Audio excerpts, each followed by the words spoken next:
Good evening, Morai v'Rabotai. תזכו לשנים רבות, נעימות וטובות. You know, it was only a few hours ago, mamash a few hours ago, when Jews around the world were mourning the death of the 24,000 students of Rabbi Akiva. 24,000 passed away. 24,000 passed away in this 33-day period. And because of that, we didn't listen to music, no dancing, no weddings.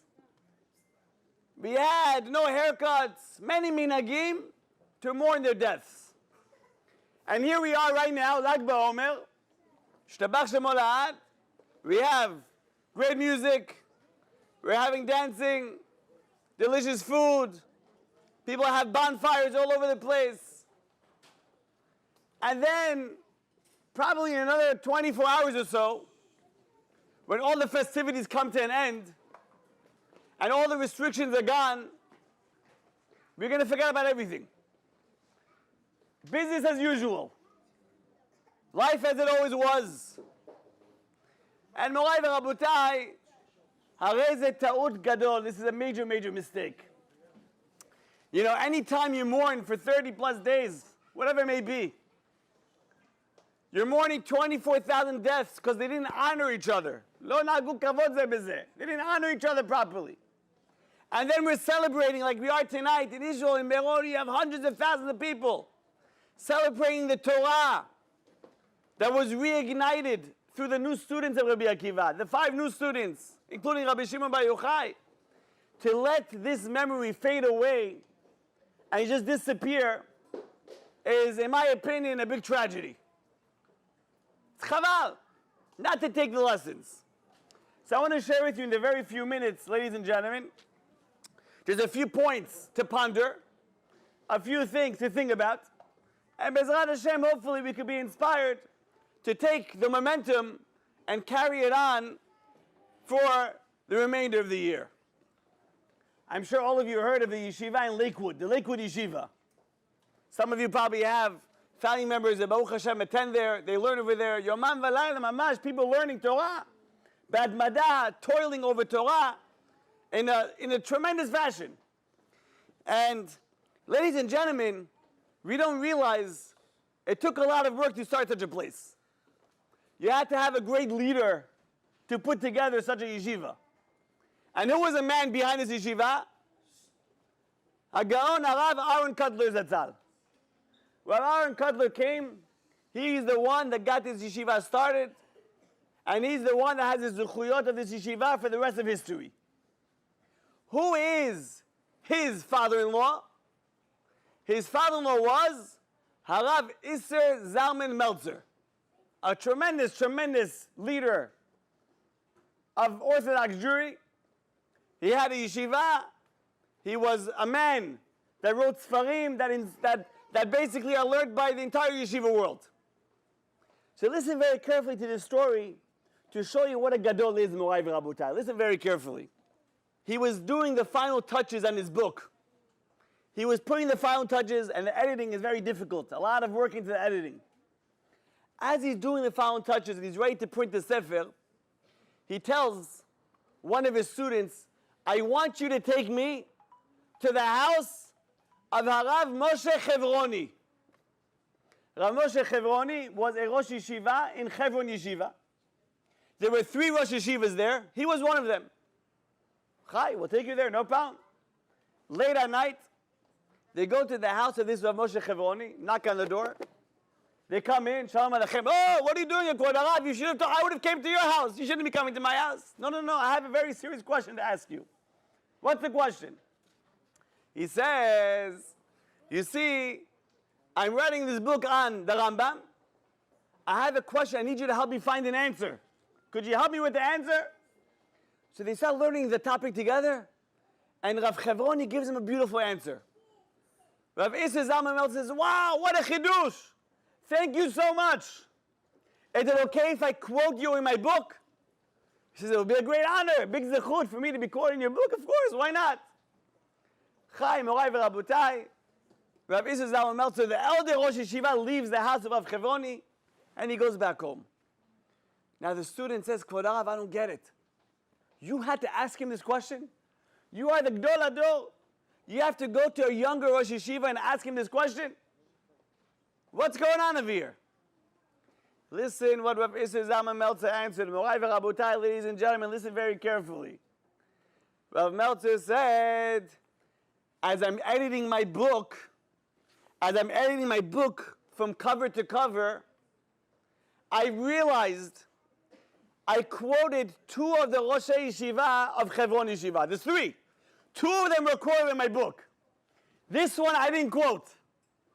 Could you imagine when he opens up the book, he reads it, he learns it, he sees the first Rosh Yeshiva is quoted, he sees the second Rosh Yeshiva is quoted, and he's not quoted? I might cause him pain. I might cause him some sorrow. Therefore, I went to his house before I published the book to get a chidush from him so I could quote him as well. Sensitivity, kavod. Now you might say, we don't write books, we're not in this industry. But I want to give you guys a very simple example. Sometimes you have a speech to give at a bar mitzvah, at a brit, at a family occasion, whatever it may be, and you have to thank 5 or 6 people, the organizers, the people that put it together. So you say, you have 5 people to thank. I want to thank Reuven, what a tzaddik. I want to thank Shimon. If it wasn't for him, this event wouldn't happen. And Levi, why? Levi, you're always there for me. And Yehuda, Bemet, thank you so much. And anyone else that I may have forgotten, you know I love you. 1 second. There may be someone you forgot. Before you put together the speech, you make sure you don't forget anyone. Kavod. Everyone needs to hear their thank yous. So if you're mentioning 4 out of 5 or 5 out of 6, how do you think that 6th person is going to feel? Morai v'Rabotai, basic things. No, nothing scientific over here. Basic things of kavod. You're sending out invitations. You have your baby shower. You have, a brit milah, you have a chatuna, you have a wedding, you have a birthday party, and you're inviting your friends, your family. What happens is, you forget your neighbor across the street. Everyone goes, why didn't you come? I didn't get up. I didn't mean it, I didn't this. Morai v'Rabotai. Everyone makes mistakes. I make mistakes, we all make mistakes. But you know what? Before you have all the invitations sent out, jot down a whole list. Think, maybe I forgot someone. Look around the room. Because what happens is someone gets offended. Basic things, Morai v'Rabotai. Someone has a baby boy, baby girl, they get engaged. Right? Pick up a phone call. Wow, I heard you got engaged. Mazal tov. Make that person feel good. Whatever it may be, Morai v'Rabotai, to give that person that feeling of kavod, that feeling of specialty. It's not an avirah. Don't feel like it's a waste of time to make the phone call. Your wife makes you something to eat. Your husband gives you a nice gift. It's not going to hurt to recognize the Be'emet, the delicious food you gave me tonight. Mamash delicious. I haven't had something like this in years. A basic compliment. Kavod, giving the person the kavod, making them feel like they're worth something. You know, I'm sure you all heard of a great posek from Yerushalayim, Hagaon Rav Shlomo Zalman Auerbach. Rav Shlomo Zalman Auerbach was one of the leading poskim, leading halachic deciders in all of Eretz Yisrael, around the world. One time, it's a phenomenal story, mamash, so much musar. One time he's in the hospital. He's pacing back and forth. in the hospital. A young man sees him, Kvod Harav, I get a mazal tov. What happened? I had a baby boy. Oh, mazal tov. תזכה להכניסו לבריתו של אברהם אבינו, חופה, תורה, מעשים טובים. Gives him brachot, oh. Morai v'Rabotai, why was Rabbi Auerbach in the hospital? His wife just passed away. He's pacing back and forth in the lobby. Someone comes over to him, Kvod Harav, get mazal tov. He doesn't know that this happened. Mazal tov. The rabbi could say, mazal tov? Yeah, but my wife just passed away. Could have destroyed everything. The whole excitement. His whole energy. But what did the rabbi do? He had the inner courage, Morai v'Rabotai, the inner strength. כאילו שלא קרה שום דבר. Why? I'm not going to ruin his simcha. How often it happens, hopefully it doesn't happen too often, but it happens all the time. A friend comes over to tell you good news, and you say, yeah, hi, but you know what's going on with my life? You don't have to come along and ruin someone's simcha. Or a husband comes home from work. Husband comes home from work, he has a big smile on his face, and the wife says, why are you smiling? But today I had a good day. I sold, I bought, I made some money. Oh, you had a good day, but I had a terrible day. So come, you shower the kids, do this, change your diapers, do this, do that. You have to come and ruin his good day. Morai v'rabutai, basic things. Kavod, to give to another person, to respect a person's situation, to show that person a little bit of love. Ze lo avera, it's a mitzvah. It might be difficult at times, but it's definitely within our capabilities to do such a thing. You know, there's so many lessons, there's so many stories that can be told over about how Gedolei Israel would conduct themselves in different situations. We have another speaker here, Bezrat Hashem, that will inspire us as well. But I just want to take one more point just to bring across to everyone, Bezrat Hashem. You know, we finished the morning period. Baruch Hashem. It's over. No more morning period. Friday morning, we take haircuts, we do this, we do that. Baruch Hashem. But let's don't forget what we're celebrating tonight. Tonight we're celebrating what? Rabbi Shimon Bar Yochai. The 5 students of Rabbi Akiva. 24,000 dead. Nifteru. Gedolei Olam. And now we have 5 left over that rebuilt Torah. We're sitting here tonight. What are we sitting here? To celebrate the rebirth of the Torah. That Am Yisrael is Chai v'Kayam. The Torah is here, and the Torah is here to stay. So if we're celebrating this, and we're only a few days away from Shavuot, we're 33 days of the Omer, 49, it's 16, 17 days of Shavuot, Morai v'Rabutai. Every single one of us must accept upon ourselves, especially the men's side, this side of the room. I'm going to be Kovea Itim the Torah. You come to Shiurim, it's difficult, it's hard, I'm stressed, I have a wife, I have kids, I have a business. Morai v'Rabutai, you come to Shiurei Torah. If anyone here is married, you push your husband to come to learn. You try to encourage him, your brothers, your children, whatever it may be, to come and study Torah. Morai v'Rabutai, that's what we're celebrating now. All these celebrations all around Queens and Brooklyn and America and Eretz Israel especially, around Europe, they're celebrating what? The continuation of the Torah. What's the celebration worth? If we just raise l'chaim, eat some food, dance in front of fire, and then what? What are you celebrating? It's like you get married, you have a big wedding, beautiful wedding, and then what? No relationship with your wife. Right? If you're celebrating the Torah, ladies and gentlemen, we have to accept upon ourselves to learn more Torah, to come to more shiurim.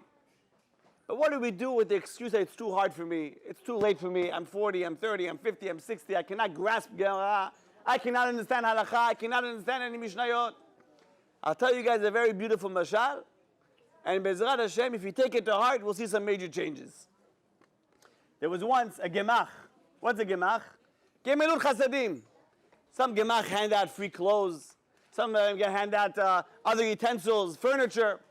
So this gemach, Morai v'Rabutai, handed out medical utensils, medical needs. You need certain medical devices, they let you borrow it for a week or 2 or 3 or a month. So what happens is, Morai v'Rabutai, this guy comes in, tell me, I need a machine for asthma, the special machines for asthma attacks. Do you have one of these? The guy tells him, yes, top shelf. Go into the room, top shelf. He goes into the room, top shelf, moving everything around, nothing there. Adoni, nothing on the top shelf. Is it there? No, check the middle shelf. Chai checks the middle shelf, moves things around, nothing there. 10 minutes later, my friend, I can't find it. Check in the bottom over there. Checks the bottom, here, there. Nothing there.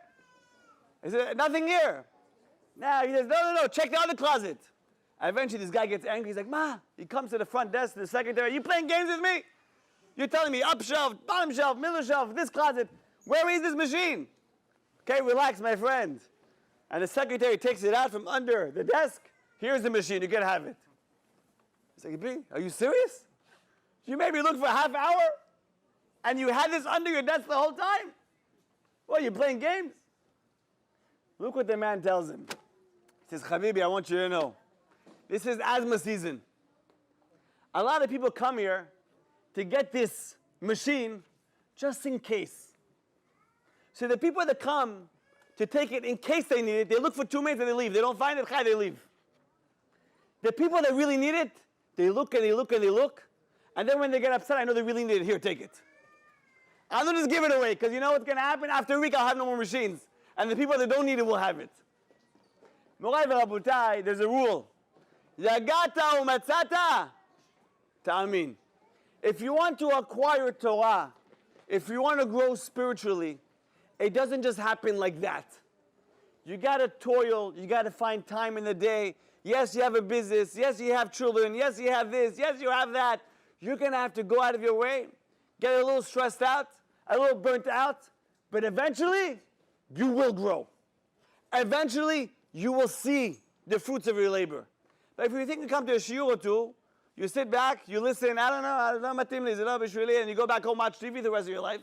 Habibi, you're wasting your time. You don't understand how the Torah is acquired. Therefore, every single one of you, there's a learning program here every night. There's programs in many different shuls.